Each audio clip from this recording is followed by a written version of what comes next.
काफ़ी बारिश हो रही है। आज उद्घाटन भी है कृष्ण लीला का, लेकिन बारिश नहीं थम रही है।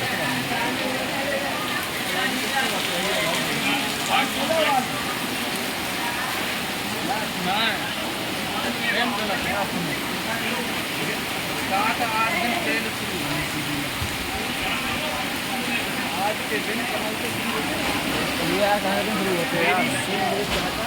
आज के दिन 7 मुझे 8 दिन होते हैं, तो 3 दिन जो बचता है चले तब वो 3 दिन खाए जाता तुम और लगे जाओ। तो ये हमें हर साल निकालना है। इस बार लेट भाई। हाँ लेट बारिश बारिश हमारे नवंबर तक है।